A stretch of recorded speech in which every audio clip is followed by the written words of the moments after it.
Morning students. आज हम कारक के पाठ में तीसरा भेद करण कारक पढ़ेंगे। इससे पहले हमने कर्ता कारक और कर्म कारक की परिभाषाएं व उदाहरणों को पढ़ा था व समझा था। आज हम तीसरा कारक का भेद करण कारक करेंगे। करण कारक जिसका विभक्ति चिन्ह से और के द्वारा होता है। जब आपने कारक के भेद और विभक्ति चिन्ह या कारक चिन्ह लिखे थे तब भी मैंने आपको बताया था, तो आज हम उसी के बारे में जानेंगे। करण कारक जिस वस्तु की सहायता से या जिस वस्तु के द्वारा कोई काम किया जाता है उसे करण कारक कहते हैं। यदि आप गौर कर रहे हो और ध्यान से समझ रहे हो तो कभी तो इसमें परिभाषा में काम को ही क्रिया कहा जाता है, जो कि मैंने आपको दूसरे दो भेदों में भी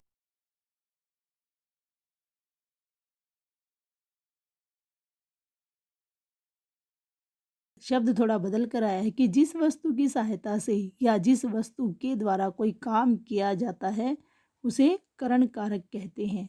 इसके चिन्ह अर्थात विभक्ति चिन्ह या कारक चिन्ह से तथा के द्वारा है। जैसे मोहन कलम से लिख रहा है। इस वाक्य में लिखने की क्रिया करने के लिए कलम की सहायता ली गई है और यही बात ऊपर आपको बताई गई थी कि जिस वस्तु की सहायता से या जिस वस्तु के द्वारा कोई काम हो या किया जाए, तो यहाँ पर लिखने के लिए कलम की सहायता ली गई है, अतः कलम करण कारक है। इसके अलावा भी दूसरा उदाहरण भी हम देख सकते हैं, जैसे बालक गेंद से खेल रहे हैं, तो यहाँ पर भी आपका विभक्ति चिन्ह से है और वहाँ पर भी विभक्ति चिन्ह मोहन कलम से लिख रहा है से आया था, तो इसकी पहचान यहाँ पर से के साथ हो जाती है। अर्थात जो बालक है वो गेंद की सहायता से खेल रहे हैं, अतः यहाँ पर गेंद करण कारक है और करण कारक की विभक्ति से होती ही है। तो इस प्रकार आपकी यह करण कारक की परिभाषा और उदाहरण पूरा हो जाता है। अगला आपका कारक का भेद है संप्रदान कारक।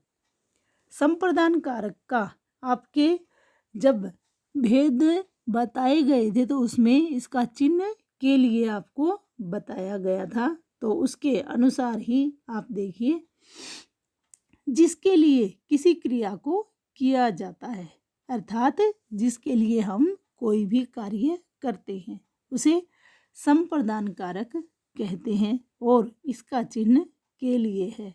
जैसे वह अपने भाई के लिए अमरूद लाया, कारक चिन्ह के लिए है, तो इस वाक्य में के लिए कारक चिन्ह का प्रयोग हो गया है। इस वाक्य में लाने की क्रिया भाई के लिए की गई है, अतः भाई संप्रदान कारक है। ऊपर की परिभाषा में यही बताया गया था, जिसके लिए किसी क्रिया को किया जाता है।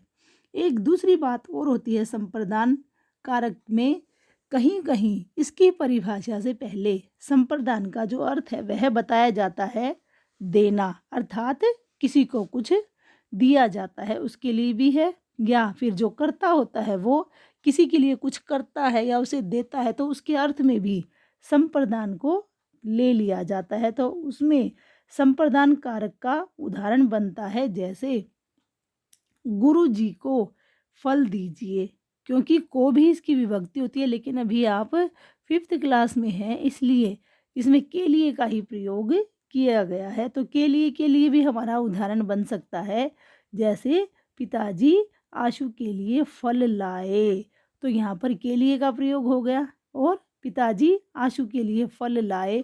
उसी प्रकार यहाँ पर वह अपने भाई के लिए अमरूद लाया था, वैसा ही वाक्य यह भी हो गया है। तो यहाँ पर इसमें के लिए विभक्ति का प्रयोग हुआ है।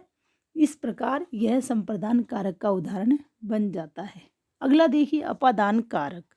अपादान कारक जिस वस्तु से किसी वस्तु का अलग होना पाया जाता है उसे अपादान कारक कहते हैं।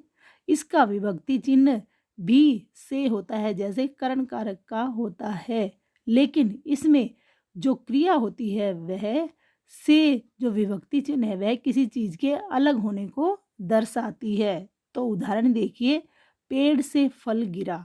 इस वाक्य में गिरने की क्रिया पेड़ से हुई है और गिरने पर फल पेड़ से अलग हो गया, अतः पेड़ अपादान कारक का उदाहरण है। अर्थात संज्ञा या सर्वनाम के जिस रूप से एक वस्तु का दूसरे से अलग होने का भाव प्रकट होता है उसे अपादान कारक कहते हैं। जैसे पेड़ से पत्ता गिरा, यहाँ पर पेड़ से फल गिरा था, पेड़ से पत्ता गिरा भी इसी का उदाहरण हो सकता है। और दूसरा, बालक सीढ़ी से गिर गया, तो यह भी अपादान का उदाहरण है क्योंकि यहाँ पर बालक सीढ़ी से अलग होने का भाव प्रकट कर रहा है। इस प्रकार आज आपके कारक के ये 3 भेद हो जाते हैं। कल हम इससे आगे पढ़ेंगे और आपका दिन शुभ हो। धन्यवाद।